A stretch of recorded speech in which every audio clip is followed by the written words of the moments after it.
And joining me right now to talk about the Gilas pool for the Fiba World Cup is none other than Sportsdesk basketball analyst and a former Philippine basketball player himself, Coach Ronnie Magsanoc. Coach, good morning. Welcome back to the show. Good morning, Jay. Thank you for being here. Okay, Coach, biggest news. Although we did see even Pauline's report na si Andray Blatche started practicing with Gilas Pilipinas. Pero ang gumulat sa mga basketball fans is Jordan Clarkson's inclusion in this pool. Talk about the move by Coach Yeng Giao by the SBP to include Jordan Clarkson in this 19-man pool for the World Cup. Well, I believe that that is a very sensible move on the part of Coach Yeng and the SBP, simply because when you try to submit your roster to FIBA eventually, kailangan nandoon sa list na kasama sila ron. Regarding the technicalities of being issued a passport before the age of 16, Stanley Pringle, Christian Stan Hardinger, and Jordan Clarkson will fall into that category. So, meaning, yung spot na yon, according to the SBP President, Mr. Al Panlilio, na kay Andray Blatche niya. Ang alam ko na insurance player nila for that position is Christian Stan Hardinger. But, alam mo naman, naglaro na si Jordan Clarkson para sa Gilas Pilipinas. At, Asian Games. Who knows what can happen in between today and the World Cup. Siguro kung i-relax yung rules, then probably the dream combination can happen eventually for the Philippine team. But for now, it's yun nga, like what Mr. Al Panlilio did say, it's Andray Blatche who will have that naturalized player Kasi tandaan natin, dahil hindi lang naman tayo yung nag-aantay ng ganyang klaseng pagbabago ng rules. Sigurado magbe-benefit din yung ibang countries.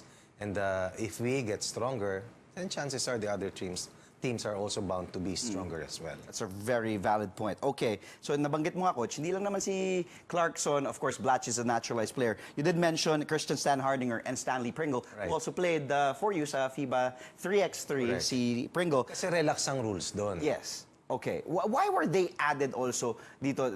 Kumbaga, if may possibility nga na hindi sila mapasama, why were they also added here in this pool? I think Coach Yeng was very clear about his action on that. Dito sa preparation, players will get hurt at times, no? Naalala ko si Raymond Almasan suffered the sprain sa qualifiers. Yes. So, just to make sure that yung quality of practices and the players that may be available in case someone will not be able to play and keep himself fit for the main battle, nandun na. Pero kung titingnan mo, yung ginawa rin ni Coach Yeng, naka-align sa mga positions that he's trying to protect. But he has also mentioned na meron na rin mga shoe-ins for possible slots doon sa World Cup. Of course, goes without saying na hindi ka rin na umakainsayan ng 12 lang eh. So, at least 15 volunteer players, Bo Belga, and sabi ni Coach Yeng, si Stanley Pringle, moves that up to 17. Christian Stan Hardinger is the insurance big, creates the 18th man. And then Jordan Clarkson will be the 19th dito sa pool ni Coach Yeng. Pero titignan mo rin kung ano rin yung mga players na nawala. Yes. Kung sino-sino yung mga nawala. Nawala si Andray Ravena, nag-opt out na si Scotty Thompson. Jason Castro is also out. Who else? Bobby Ray Parks Jr. declined. Right. Yes. So, titignan mo rin kung ano yung mga nawalang alas. And then, based on what happened, titignan mo yung pwede mong idagdag ayon dun sa nawala. And based on the system and the kind of team that Coach Yeng has formed before and wants to form now, kasi iba naman yung makakalaban. Totally different battlefield ang haharapin ng Gilas Pilipinas compared to the one that they faced doon sa qualifiers. Coach, you are also, of course, affiliated with SBP. You are the program head ng 3x3 here in the country. Is Clarkson a backup plan dito kay Blatche eventually moving forward by the SPP? Is there something that you can share with us na is Jordan Clarkson, kasi he's younger, Clarkson is younger. Are they still considering him trying pa rin na baka nga may mag-relax yung rules, maging local si Clarkson, or moving forward, can we see na baka siya yung maging naturalized player natin in future teams, future tournaments for Well, I don't see Clarkson as a backup plan for the national team. He is supposed to be a part of the plan to play alongside Andray Blatche. Remember that he was also able to see action already in the Asian Games and together with Stan Hardinger and Stanley Pringle. But eventually, everybody found out that we needed a dominant big man to help out the team dahil at the end of the day, rebounding, inside presence. So, I think the plan is to have them play alongside. Together. Andray Not Blatche. one or the other. Oo. Yes. Kasi nakita na natin ang kaibahan eh. But paano kung magkasama? Yun ang hindi pa natin nakita. And that is the ultimate dream combo for the Gilas national team. Tingin mo game changer yon pag nagsama talaga yung dalawa na Blatche, Clarkson in one team? Might be an understatement na game changer dahil yung Clarkson, naalala mo nung naglaro, nakita mo naman Asian yung Games. quality. Oh, grabe. Kailangan yan ng big man. Si Andray Blatche, nadala tayo dito sa World Cup. World Cup. So, imagine the potential combination, that the lethal combo that these two can bring on board. But for now, that will have to be naisasantabi dahil nga sa mga issues ng technicality dito sa Fiba World Cup. Nakita natin yung video ni Andray Blatche kanina, Coach. Okay ba? Like, when you saw, did you see him as condition, yung bulky, in good shape, and also we're a month and a half away from the World Cup? Do you think, with seeing Andray Blatche dun sa practice last night, okay siya in tip-top shape with the rest of the players in the pool for Well, I only World saw several clips. I was not there personally. I just like to point out that the best shape I've seen of Andray Blatche previous to the last World Cup was the last 2 games of the Philippine team na pinanalo natin, yung mga pinanalo natin. He was a different Andray Blatche. He was very similar to the Blatche that I saw in the World Cup competition previous to this coming one. If he if he's able to replicate that kind of shape that he was in, the chances are we will be really competitive. Although we will play Italy, Serbia, and Angola in that order, at least with Andray Blatche back in harness, malaking bagay. Yung 1.5 months sa sinasabi mo, I'm sure Coach Yeng wants more time together and wants more games for this pool. But with the PBA really lending its players, it's not going to happen dahil may responsibilities din sila sa mother teams nila. In fact, alam ko yung mga players who will play in the PBA finals will not be able to join the Spain trip. Kaya yung pool na maraming players. So you're protecting the pool, you're protecting your practices, but most of all, you are trying to protect your preparation. Hindi pwedeng maantala eh. Dahil every day counts, every hour counts, every minute is important. Dahil there's no turning back. Nandyan na yung kalaban eh. It's how you prepare and it's how you formulate your best arsenal, your topmost artillery heading to that face-off between the national team of the Philippines and of course the 3 elite teams na nasa grupo natin. I'm sure our viewers are enjoying this discussion.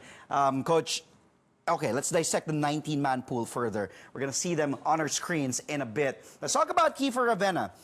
Because I did speak to Coach Yeng and I asked him kung shoe-in na si Kiefer. Sabi niya, most likely shoe-in si Kiefer because nga of the departure of Jason Castro, Kiefer might, replace that role ni Jason na may iwan niya. So do you think, Coach, ikaw ba, in your opinion, si Kiefer ang sagot na makakapalit as we take a look at the lineup here on our screens, that Kiefer will be the primary option for point guard to replace Jason Castro? Well, let me put it this way. Yung Jason Castro is a totally different entity with Kiefer Ravena. Apples to apples, magkaiba talaga yan. Pambihira si Jason, ibang klase rin naman si Kiefer. The decision to not play anymore, binigyan na yan ng katotohanan ni Jason. So, that leaves Kiefer Ravena a possible spot. At tanda natin, nandyan na talaga si Kiefer bago mangyari yung nangyari. Diba? So, parang Jordan Clarkson at at Andray Blatche. Imagine what could have happened kung magkasama na naman si uli. Pero hindi na nga mangyayari. Now, looking at the national pool, kung titignan mo dito, these are familiar names already to Coach Yeng. Pero, meron 2 bata. Si Jay Perez at Robert Bolick. Robert Bolick. There were some reports that players will not make it to the national team's World Cup. Will be a part of the Southeast Asian Games kasi dikit yan eh. Yes. Now, these are players who want to be immersed ni Coach Yeng already dun sa travel, dun sa intricacies of being a part of the national team while they're young. Ngayon si Kiefer, looking ahead and looking at the World Cup 2023, kasama yan sa 23 players for 2023.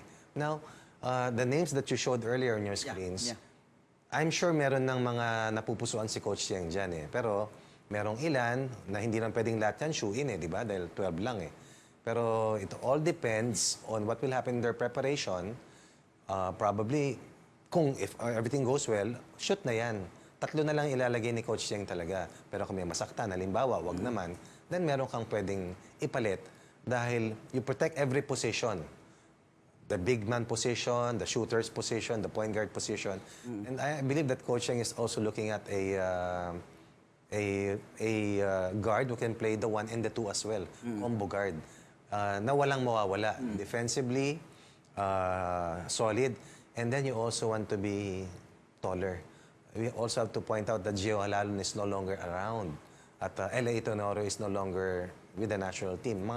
Mga pangalan na nakasama pa ni Coach Cheng nung siya ay naging national team head coach. Coach, alam naman natin na shooters. Alam mo to, pagdating sa international play, kailangan ng shooters sa team. Correct. Also, nung 2014, nung nag-World Cup tayo, may mga Jeff Chan tayo noon. Jim Alapag, Larry Fonasher. Eto, let's talk about R.R. Pugoy, Troy Rosario, sama Matthew Wright. How important are these shooters, syempre, para sa Gilas Pilipinas in this World Cup?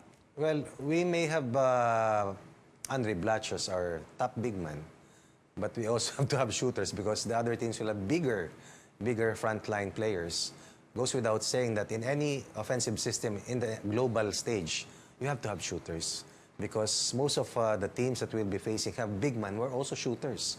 So it's imperative that our small men are dead shots from the guard position all the way to the fourth spot. Kasi si Andre may tira talaga sa labas eh. May stretch big yan eh. Oo, ano siya eh, multi-dimensional player. But it's integral for our success kung ano man yung upsets na makukuha natin that we have to be really dead shots from the 3 ball. Kasi ang laban mo dyan, dos ng kalaban, tres natin. Yes. Kasi kung tres nila, dos natin, parang mahirap sumabay. And we saw that happen in the Asian Games. Asian Games. Na I think we were only 3 of 30-something dun sa 3-point line. And it hurt us. While dun sa dalawang panalo natin sa qualifiers, we shot well from the 3 ball kasi si Andray Blatche, ang laki nung nagagawa to open up our shooters. Alam ni Coach Cheng kung anong kailangan. Alam ni Coach Cheng kung ano ang pamamaraan. It's not rocket science to figure it out. But it takes a lot to mold the right players given the short preparation. So ang hanapin mo talaga, yung meron ng katangian na ganun. Pag binatawa mo, pasok. Pag nakalingat yung kalaban, pasok. Pag kinik out mo, pasok. Kailangan accurate shooter. Hindi pwedeng volume shooter dahil hindi ka makakapulot ng maraming rebounds maski nandyan si Andray Blatche. Oh, pa isa-isa. Pero yung 3 possessions, bihira yan. You have to hit your shots because the opportunities are going to be very slim for you to get multi-possessions. Coach, let's talk about the Spain tournament. What are the national teams that are competing there? And also, what are we exactly getting from there, playing in that tournament sa Spain? Okay, looking at this national team, alam mo yung preparation nito kung saan pupunta, matagal pinagplanuhan yan. At saka, hindi rin naman basta-basta yan dahil may mga nilalaroan din yung makakalaban. Yes. So, I think we have built enough network and we have gained enough respect from the international teams all over the world na tulungan talaga. So, I believe that during the time of Coach Chotres, ganito na yung ginagawa, di ba? Travel to Europe and then before going to the main competition, babalik ulit sa Manila para naman makapagpahinga yung mga players. Pero may lalabanan pa rin na team from Australia. So there are several teams, but we will not just play in Spain. I believe we will travel to other countries as well. Na spell out yan ni Coach Cheng kung ano yung Goodwill Games, meron din tayo against the Adelaide 36ers. Correct. Yung That will be 4-time in NBL Manila. champions. Yeah, dito yun, August 23 and 25. Like what you said, will happen here in Manila, which maganda din na tune-up for And us. that will be a week before the competition. The World Cup, yeah. Kasi August 31 to September 4 yung tatlong laban natin. Pero hindi ka naman pwedeng umalis ng 2 days before lamang doon sa papuntang China kasi marami pang kailangan gawin, alamin yung ensayo, and so on and so forth. So, this is a perfectly crafted preparation done many months ago, even before the team was formed. Kasi hindi madaling gawin yan. But these are top-notch teams from Spain and other national teams as well. And hopefully, ang hinahanap kasi ni Coach Cheng dito, masanay ka sa banggaan, sa sakitan, masanay ka sa higante, but most of all, masanay si Andray Blatche mag-compete again against taller players and against the best teams in the world. Coach, maraming salamat. Always a pleasure having you here. Anytime, and Andy. picking your brain, especially when it comes to basketball. Again, we just had Sportsdesk basketball analyst and former national team player, Coach Ronnie Magsanoc.